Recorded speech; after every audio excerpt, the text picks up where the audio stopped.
அல்லேலூயா.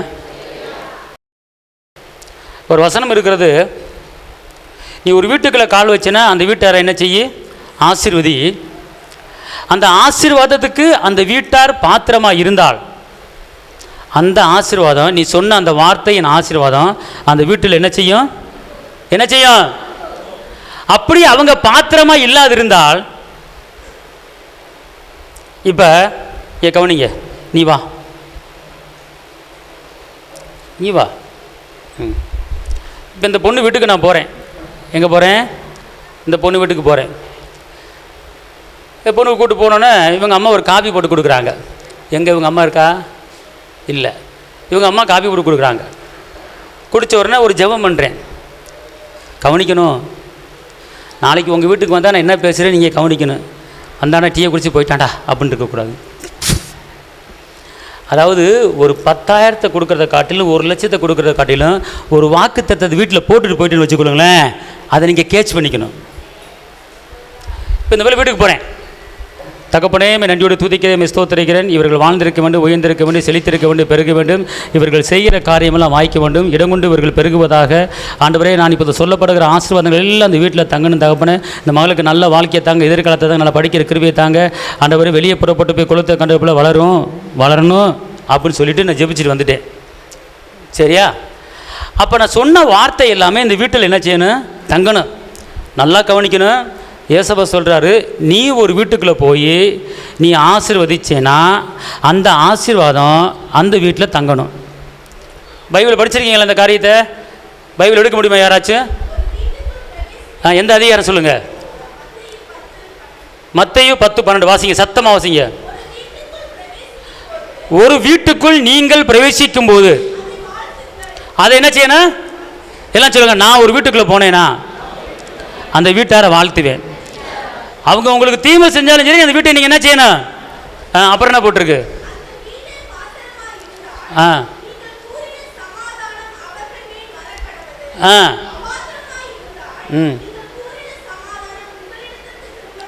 அல்லேலூயா. இப்போ நான் இந்த பிள்ளை வீட்டுக்கு போனேன். இப்போ இந்த பிள்ளை வீட்டுக்கு போய் இது எதுக்கு இந்த காரியம் உள்ள வருதுன்னு தெரில. சரி, ரைட், ஓகே. ஏன்னா இந்த பிள்ளை வீட்டுக்கு போகிறேன், ஜெபிக்கிறேன், ஆசீர்வாதத்தை கூறுறேன். ஆனால் நான் சொன்ன அந்த ஆசீர்வாதம் அந்த வீட்டில் தங்கணும். அதுக்கு இவங்க பாத்திரமாக இருக்கணும். அவங்க வீட்டுக்குள்ளே சமான குலைச்சல், சில போராட்டம், தேவனுக்கு விரோதமான காரியம், அவிவிசுவாசமான எண்ணங்கள், சோர்வுகள், இப்படிலாம் அந்த வீட்டுக்குள்ளே இருந்துச்சுன்னா நான் சொன்ன அந்த வாக்குத்தத்தமான அந்த ஆசீர்வாதம் வீட்டில் என்ன செய்யாது? நிற்காது. அப்படியே என் பின்னாடி என்ன செஞ்சிடும்? எனக்கு 2 பிளெஸிங்னா கூட ஒரு பிளெஸிங்க, 3 பிளெஸிங்காக வந்துடும். புரியுறவங்களும் அல்லேலூயா, புரியுறவங்களும் அல்லேலூயா சொல்லுங்கள். அதனால் உங்கள் வீட்டுக்கு வர்ற ஆளுங்க ஒரு 1/2 மணி நேரம் உட்காந்து பேசுகிற ஆளாக இருக்கலாம், 1 மணி நேரம் உட்காந்து பேசுகிற ஆளாக இருக்கலாம். அவங்க என்ன வார்த்தையை அந்த வீட்டுக்குள்ளே உங்கள் வீட்டுக்குள்ளே சொல்லிட்டு போகிறாங்கங்கிறத கவனிக்கணும். இங்கே கட்டப்பட்டுக்கிற இந்த யோசுவா கட்டும்போது சொல்கிறாரு, சாபத்தை கூறுறாரு, நடக்க மாட்டேங்குது. அது அப்படி நடக்குது. பேசுறதுல உங்கள் வீட்டுக்கு வர்ற ஆளுங்க எந்த வார்த்தையை உங்கள் வீட்டுக்குள்ளே போட்டுட்டு போகிறாங்கங்கிறத கவனிக்கணும். அல்லேலூயா. இப்போ நான் வீட்டுக்குள்ளே போகிறேன், டக்குன்னு ஒரு கருவாடு துண்டு பேண்ட் பாக்கில் வச்சுருக்கேன். அப்புறம் நல்லா இருக்கீங்களா அப்படி போட்டு போயிடுறேன். நான் போன பிறகு உள்ளே என்ன வாடை வருமா வராதா? என்ன வாடை வரும்? கருவாடு வாடை வரும். வருமா வராதா? வரும். அதே போல் நான் ஆண்டவரே இந்த வீட்டாரை ஆசீர்வதிங்க, இந்த வீட்டுக்கு சுகத்தை தாங்க, பலத்தை தாங்க அப்படின்னா அதுக்கு நீங்கள் தகுதியாக இருந்தீங்கன்னு வச்சுக்கொள்ளுங்களேன், அங்கே தங்கிடும் அந்த வார்த்தை. அந்த வார்த்தை அப்படி நடந்துடும். அதனால தான் நீங்கள் எந்த வீட்டுக்கு போனாலும் சமாதானத்தை கூறுங்கள் அப்படிங்கிறார். ஏன் தெரியுமா? அந்த சமாதானம் அந்த வீட்டுக்கு தகுதி இல்லாமல் இருந்தால் உங்களுக்கு அந்த ஆசீர்வாதம் திருப்பி உங்கள் பின்னாடியே வந்துடும். அப்போ ட்ரிபிள் ஆகிடும். உங்களுக்கு 2 என்ன செஞ்சிடும்? 3 மாறிடும். அதுக்கு தான் லூக்கால எலிசபெத் அம்மாள் வீட்டுக்கு மரியாள் போகிறாங்க. மரியாள் போகும்போது என்ன சொல்கிறாங்க? எலிசபெத் அம்மாள் 6 மாதம் இருக்கிறாங்க. எலிசபெத் வயசு எத்தனை? 6 மாதம். வயிற்றில் குழந்தை இருக்கு. மரியாள் இயேசு பெற்றெடுக்கிற தாய் என்ன செய்கிறாங்க? போகிறாங்க. அப்போ மரியாள் என்ன சொல்கிறாங்க? வீட்டுக்குள்ளே நுழைந்த உடனே எப்படி போட்டிருக்கு லூக்கால?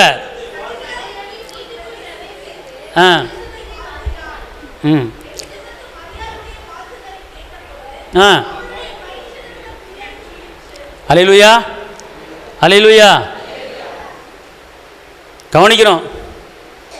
ஏன் கட்டப்படாமல் போகுது அப்படின்னா, சாபத்தை வாயை திறந்து கூறக்கூடாது.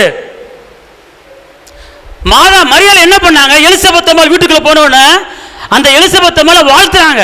நீ வாழ்ந்திருப்பாய், உயர்ந்திருப்பாய்ன்னு சொல்றாங்க. உடனே எலிசபெத் அம்மாள் சொல்றாங்க, தேவனுடைய தாய் என்னை வாழ்த்தின உடனே என் வயிற்றில் இருக்க பிள்ளை என்ன செஞ்சிச்சு? துள்ளிச்சு அப்படிங்கிறாங்க. துள்ளிச்சு அப்படிங்கிறாங்க. ஒரு 10 பேர் உங்கள் வீட்டுக்கு வந்து நீங்கள் வாழ்ந்துருப்பீங்க, நல்லா இருப்பீங்க, நீங்கள் வாழ்ந்துருப்பீங்க, நல்லா இருப்பீங்க சொல்லிட்டு போயிட்டா சரி, அது அப்படி தங்கிரும். பார்த்துக்கொள்ளுங்க. அதுக்கப்புறம் பாருங்கள், உங்கள் வீடு கட்டப்படும். ஆனால் நீங்கள் தேவையில்லாத உள்ளே விட்டுட்டு அப்புறம் எப்படி குடும்பத்தை நடத்த போகிறேன்னு தெரியல, இந்த ஊர் உனக்கு பிடிக்கல, நான் சொல்கிறேன் ஈரோடு பக்கம் ஒன்று இருக்குமா, அந்த ஈரோடுக்கு போமா, அங்கே போய் ஏதாச்சும் ஒரு வேலை செஞ்சு பொழைச்சிக்கலாம், நீ அங்கிட்டு போ, இது தான் பிடிக்கலையே வைக்கலையே என்னன்னு சொல்லி ஏதாச்சும் ஒரு அவிசுவாசமான வார்த்தைகளை சொல்லி உங்கள் மைண்டை திசை திருப்பினா வச்சுக்கொள்ளுங்களேன். கட்டப்படுவதுக்கு அது ஒரு தடை. பார்த்துக்கொள்ளுங்க, கட்டப்படுவதுக்கு அது ஒரு தடை. யோசுவா சொன்ன வார்த்தையின்படி நடந்தது. சாபத்தை கூறினார். இன்னைக்கு நம்ம எக்காரணத்தை கொண்டு சாபத்தை வாயை திறந்து கூறக்கூடாது. எந்த குடும்பமாக இருந்தாலும் சரி, நம்ம பிள்ளைகளாக இருந்தாலும் சரி, நம்ம தொழிலாக இருந்தாலும் சரி, இது வராத போல தெரியுது, கிடைக்காத போல தெரியுது, நடக்காத போல தெரியுது அப்படின்னு நினைச்சக்கூடாது, சொல்லக்கூடாது. ஆதாம் ஏவாளை தேவன் உண்டாக்குனார். ஏதேன் தோட்டத்தை கொடுத்து கட்டுங்க, குடும்பத்தை கட்டுங்க அப்படின்னாரு, பண்படுத்துங்க அப்படின்னாரு. ஆனால் தேவனுடைய வார்த்தைக்கு கீழ்ப்படியாமல் அந்த ஏதனை விட்டே வெளியே போக வேண்டிய ஒரு சூழ்நிலை. இன்னொரு காரியம் பார்த்துக்கொள்ளுங்க.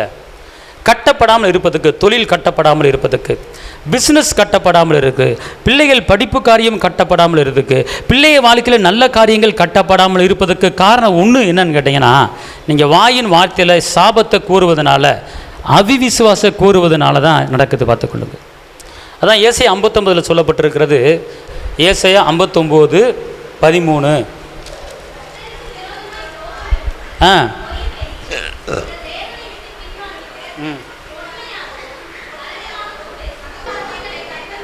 கள்ள வார்த்தைகளை கற்பன் தரித்து இதயத்திலிருந்து பிறப்பிக்க பண்ணினோம். இப்படி இங்க பாருங்க, கள்ள வார்த்தைகளை சேவ் பண்ணி வச்சு இதயத்திலிருந்து நீங்க பிறக்க வச்சீங்கன்னா நடக்கிற காரியம் என்னன்னு கேட்டால், நியாயம் பின்னிட்டு என்ன செஞ்சிருமா தெரிஞ்சுக்கங்க. கள்ள வார்த்தை உள்ளத்துக்குள்ள வச்சிருக்க கூடாது. அவிவிசுவாசமான வார்த்தை உள்ளத்தில் வச்சிருக்க கூடாது. அதை நீங்கள் என்ன செய்யணும்? எடுத்து போடணும். இரண்டாவதாக சங்கீதம் 28:5. சங்கீதம் 28:5.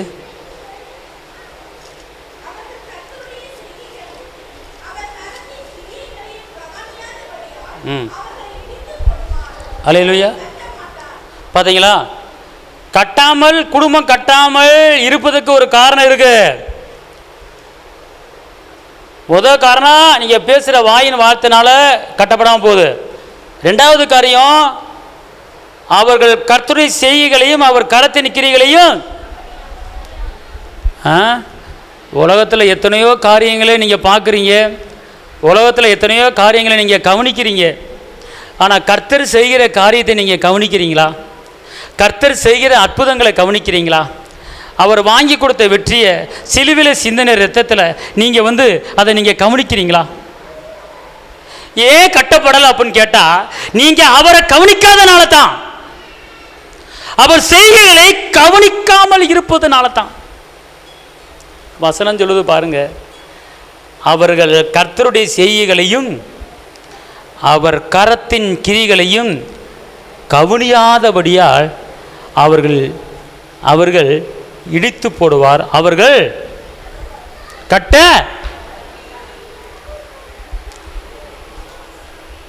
ஒரு காரியத்தை நீங்கள் இன்றைக்கி தெரிஞ்சுக்கங்க. அவர் செய்கிற காரியங்களை கொஞ்சம் கவனிங்க. குடும்பத்தில் எத்தனையோ காரியங்களை கவனிக்கிறீங்க, வெளியே எத்தனையோ காரியங்களை கவனிக்கிறீங்க. கர்த்தர் செய்கிற காரியம் என்ன அப்படிங்கிறத கவனிக்கணும். செங்கடலை எப்படி பிளந்தார் கவனிங்க. அவர் செஞ்ச அற்புதத்தை கவனிங்க. அதை தியானித்து பேசுங்கள். கட்டப்படும் உங்கள் வாழ்க்கை. ஆனால் இதை கவனிக்காமல் இருந்தீங்கன்னா கட்டப்படாது அப்படிங்கிறார், கட்ட முடியாது அப்படிங்கிறார். கவனிக்கிறதுன்னு என்ன அர்த்தம்னு கேட்டால், துதிக்கிறது, ஜெபிக்கிறது, வேதம் வாசிக்கிறது, சபா ஆராதனையில் கரெக்டாக கலந்து கொள்வது, கர்த்தருக்காக ஏதாவது செய்வது, அதுதான் ஒரு கவனிக்கிற ஒரு காரியம். இதை நீங்கள் கவனிச்சிங்கன்னா உங்கள் வாழ்க்கை கட்டப்படும், உங்கள் குடும்பம் கட்டப்படும், உங்கள் வேலை கட்டப்படும், உங்கள் தொழில் கட்டப்படும். இந்த வசனத்தை திருப்பி நல்லா மனதுக்குள்ளே இறங்குற மாதிரி சத்தமாக ஒருத்தர் வாசிங்க பார்ப்போம். அவர் கரத்தின் கிரிகளையும் கவனியாதபடியால் அவர்களை இடித்து போய். கர்த்தர் எப்போ இடித்து போடுவார்? நாம் அவரை கவனிக்காமல் போனால், நாம் அவரை தேடாமல் போனால், நாம் ஜெபிக்காமல் இருந்தால், நாம் துதிக்காமல் இருந்தால், நாம் வேத வாசிக்காமல் இருந்தால், கர்த்தருடைய ஆலயத்துக்கு சரியாக வராமல் இருந்தால், அவர் சொல்லுகிறார் இடித்து போடுது. அப்போ கட்டுவதுக்கு ஒரு காரியம் என்னன்னு கேட்டால், நீங்கள் அவரை அனுதினமும் கவனிக்கணும். நீங்கள் அனுதினமும் அவரை பார்க்கணும். நீங்கள் அனுதினமும் அவர்கிட்ட பேசணும். நீங்கள் அனுதினமும் அவர் சமூகத்துக்கு வரணும். அப்படி வந்துட்டீங்கன்னா நீங்கள் உலகத்தில் எவை உங்கள் வாழ்க்கையை இடிக்க நினச்சாலும், கல்மலையில் எப்படி ஒரு சம்பட்டி விழுகுதோ அதே போல் யாரும் உங்கள் மேலே கை வைக்க முடியாது. காரணம், கட்டுகிறவர் கர்த்தர். நீங்கள் அவரை மட்டும் கவனிச்சுக்குங்க, அவரை மட்டும் நீங்கள் பாருங்கள், உங்கள் வாழ்க்கை அழகாக கட்டப்படும். யார் இடிக்க நினச்சாலும் இடிக்க முடியாது. யார் உங்களை ஒன்றுமில்லாமல் ஆக்க நினைச்சாலும் அது முடியாது. காரணம், கர்த்தர் உங்கள் வீட்டை கட்டுகிறார். கர்த்தர் உங்களை ஆசீர்வதிப்பார். எல்லாம் எந்திரிச்சு நிற்போம். சோத்திர ஆண்டவரே, சோத்திர ஆண்டவரே, சோத்திர ஆண்டவரே, சோத்திர ஆண்டவரே. துஷிகமாதுரபா கலதுரபல கரலரபா. தெய்வமே இயேசுவே உம்மை தேடுகிறே, தினம் தினம் உம்மையே நோக்கி பார்க்கின்றே. வாயை திறந்து, தெய்வமே இயேசுவே உம்மை தேடுகிறே, தினம் தினம் உம்மையே நோக்கி பார்க்கின்றே. சோதா சோதா சோதா சோதா தெய்வமே இயேசுவே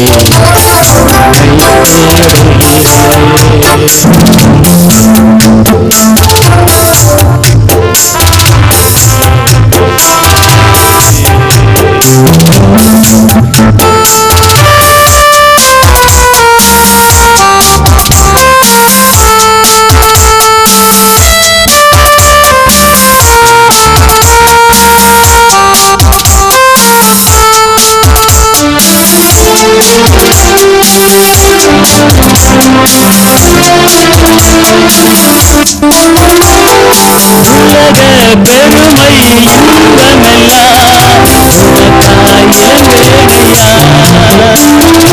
உம்மை பிடிக்கும் பாவங்களை இனிமேல் வெறுப்பேனையா. உலக பெருமை இன்பமெல்லாம் தாயலேனையா. உம்மை பிடிக்கும் பாவங்களை இனிமேல் வெறுப்பேனையா.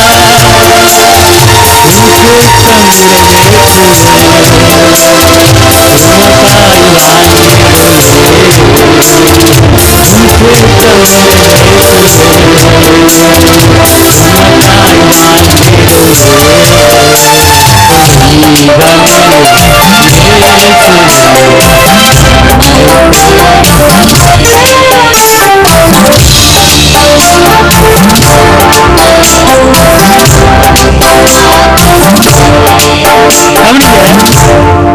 சிலுவை சுமந்தவரை என் சிந்தையில் நிறுத்துகிறேன் அப்படிங்கிற அந்த வரி வரும்போது நீங்க கண்ணை மூடிக்கிட்டு அந்த சிலுவை நாதரை உங்க கண்ணு முன்னால கொண்டு வாங்க.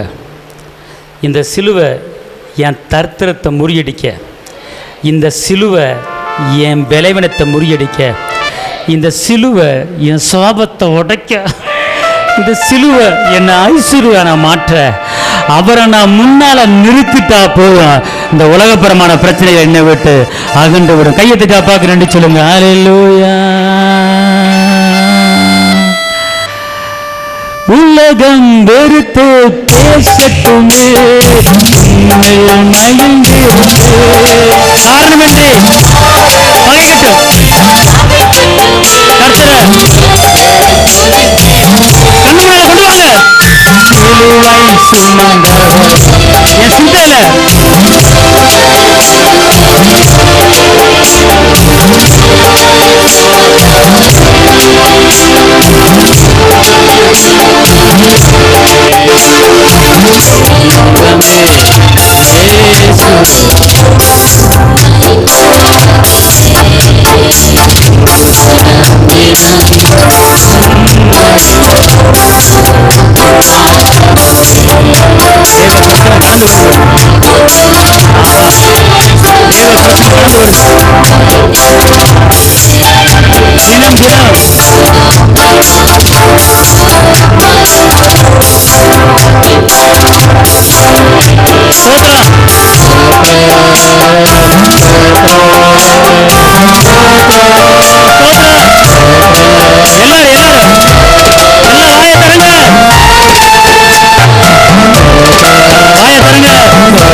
அந்த சிலுவை நாதரை கண்ணு முன்னால் கொண்டு வந்துட்டு நான் சொல்கிறத அப்படியே சொல்லுங்க.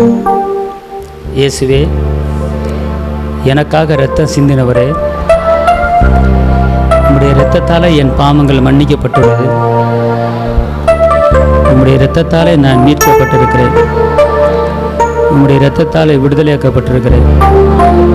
உம்முடைய இரத்தத்தாலே சுகமாக்கப்பட்டிருக்கிறேன். உம்முடைய இரத்தத்தால் ஐஸ்வர்யனா மாறி இருக்கிறேன். உம்முடைய இரத்தத்தாலே சமாதானம் வந்திருக்கிறது. உம்முடைய பிரசன்னத்தில் இன்று நான் கேட்கிற காரியங்கள் கைகூடி வருவதாக. என்னையும் என் குடும்பத்தையும் என் குடும்பத்தில் இருக்கிற ஒவ்வொருவரையும் வேலி அடைத்து பாதுகாத்து கொள்ளுங்கள். எனக்குண்டான எல்லா பிரச்சனைகளையும் முறியடித்து ஜெயத்தை தரும்படி இயேசுவின் நாமத்தில், இயேசுவின் இரத்தத்தில் நான் சொல்லுகிறேன். எனக்கு எதிராக ஒரு வழியாக வருகிற போராட்டங்கள் இயேசுவின் நாமத்தில் 7 வழியாக ஓடி போவதாக. எனக்கு எதிராக ஒரு வழியாக வருகிற எல்லா போராட்டமும் இயேசுவின் நாமத்தில் 7 வழியாக ஓடி போவதாக. சுகத்தின் வல்லமை எனக்குள்ளே கடந்து வருவதாக. இயேசுவின் தழும்புகளாலே நான் சுகமாக இருக்கிறேன். வாதை என் கூடாரத்தை அணுகாது. பொல்லாப்பு எனக்கு நேரிடாது. பகலிலே வெயிலாயிலும் இரவிலே நிலவாயிலும் என்னை சேதப்படுத்தாது. இன்று கண்ட எய்த்தனை நான் என்று காண மாட்டேன். என் தேவன் தம்முடைய மகிமையின் ஐஸ்வரியத்தின்படி என்னுடைய எல்லா குறைகளையும் கிறிஸ்து இயேசுவுக்குள் அவர் நிறைவாக்கிவிட்டார். நிறைவானது வரும்போது குறைவானது ஒளிந்து போகும். தகப்பனே, என் வாழ்க்கையில் நான் கையிட்டு செய்கிற எந்த காரியமாக இருந்தாலும் அது வாய்ப்பதாக. நான் உங்களை தினமும் கவனிப்பேன், தினமும் ஜெபிப்பேன், தினமும் வேதம் வாசிப்பேன். நான் துதிக்கும்போது என் வாழ்க்கை கட்டப்படும், என் குடும்பம் கட்டப்படும், நான் கையிட்டு செய்கிற வேலைகள் கட்டப்படும், என் பிள்ளைகள் படிப்பு காரியம் கட்டப்படும், வீடு கட்டப்படும். தகப்பனே, உண்மை நான் அனுதினமும் கவனித்து உங்களுடைய சமூகத்தில் அமருவேன். என் வாழ்க்கை முழுவதும் உம்மிடத்தில் அர்ப்பணிக்கிறேன். நான் நிற்கக்கூடிய இந்த சபையை உம்முடைய கரத்தில் கொடுக்கிறேன். இந்த சபை தாவீதின் கூடாரத்தை கட்டினது போல இந்த சபை ஊழியத்தை, டிவி ஊழியத்தை, பத்திரிகை ஊழியத்தை நீங்கள் கட்டுங்கப்பா. அநேக ஜாதிகளை சொந்தமாக்கித்தாங்க. சங்கீதம் 2 என்னை கேளும், ஜாதிகளை சொந்தமாக்கி தருவேன் என்ற வசனத்தின்படி அநேக ஜாதிகள் இந்த இடத்துக்கு வந்து நாமத்தை மகிமைப்படுத்த இந்த வசனத்தின்படி வாக்குத்தத்தத்தை எங்களுக்கு நிறைவேற்றுங்க. கிழக்குக்கும் மேற்குக்கும் வடக்குக்கும் தெற்குக்கும் நாலா பக்கமும் காடைகள் வந்து விழுந்தது போல இந்த சபையில் அநேக ஆத்துமாக்கள் வருவதாக நான் கேட்டுக்கொண்டபடியே நடப்பதாக.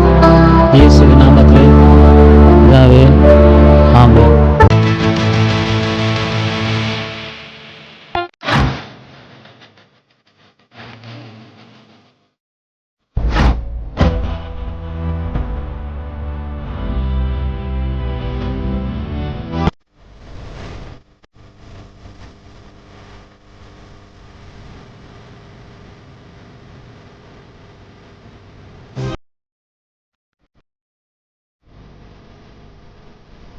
உங்கள் வாழ்க்கையில் போராட்டமா, கண்ணீரா, வேதனையா?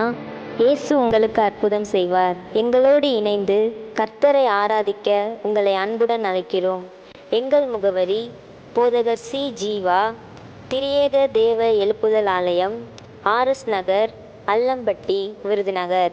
செல் நம்பர் 9443313673. Email address jiva.poj@gmail.com. ஞாயிறு ஆராதனையின் நேரம் காலை 8:30 மணி முதல் 10:30 மணி வரை. செவ்வாய்க்கிழமை மன்றாட்டின் ஆராதனை மாலை 6:30 மணி முதல் 8 மணி வரை. வெள்ளிக்கிழமை உபவாச கூட்டம் காலை 10 மணி முதல் 12 மணி வரை. மாதத்தின் 1ஆம் தேதி வாக்குத்தத்த ஆராதனை காலை 5 மணி முதல் 7 மணி வரை. கர்த்தர் உங்களை ஆசீர்வதிப்பாராக. பரிசுத்த ஆவியே, பக்தர்கள் துணையாளரே, கூட இருப்பவரே, குறைகள் தீர்ப்பவரே,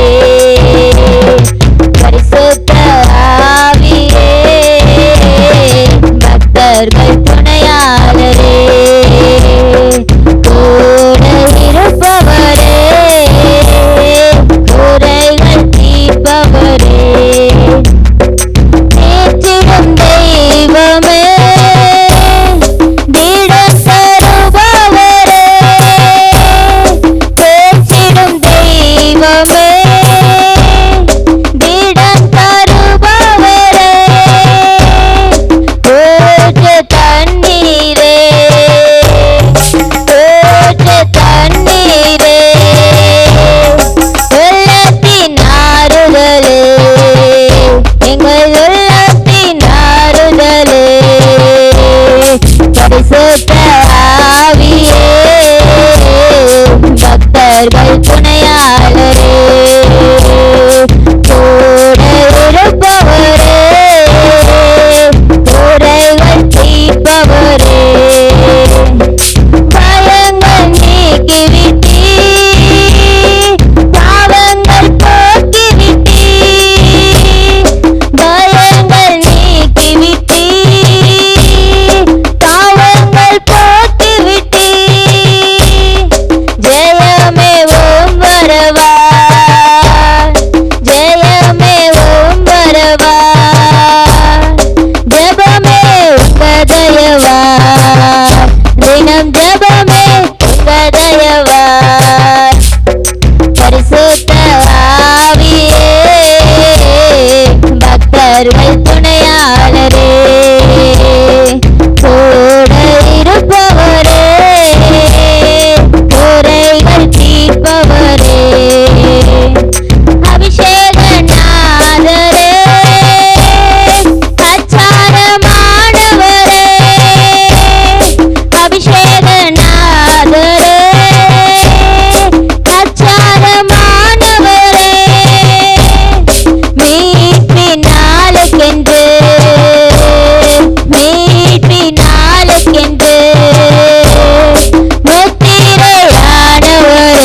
பரிசுத்த ஆவியே, பக்தர்கள் துணையாளரே, கூட இருப்பவரே, குறைகள் தீர்ப்பவரே.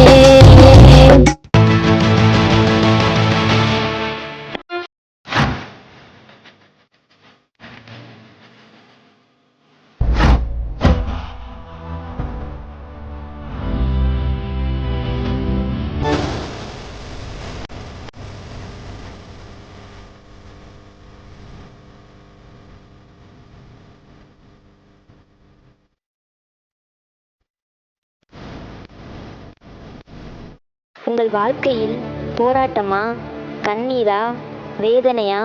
இயேசு உங்களுக்கு அற்புதம் செய்வார். எங்களோடு இணைந்து கர்த்தரை ஆராதிக்க உங்களை அன்புடன் அழைக்கிறோம். எங்கள் முகவரி: போதகர் சி. ஜீவா, திரியேக தேவ எழுப்புதல் ஆலயம், RS Nagar, Allampatti, Virudhunagar. Cell number 9433313673. Email address jiva.boj@gmail.com. ஞாயிறு ஆராதனையின் நேரம் காலை 8:30 மணி முதல் 10:30 மணி வரை. செவ்வாய்க்கிழமை மன்றாட்டின் ஆராதனை மாலை 6:30 மணி முதல் 8 மணி வரை. வெள்ளிக்கிழமை உபவாச கூட்டம் காலை 10 மணி முதல் 12 மணி வரை. மாதத்தின் 1ஆம் தேதி வாக்குத்தத்த ஆராதனை காலை 5 மணி முதல் 7 மணி வரை. கர்த்தர் உங்களை ஆசீர்வதிப்பாராக.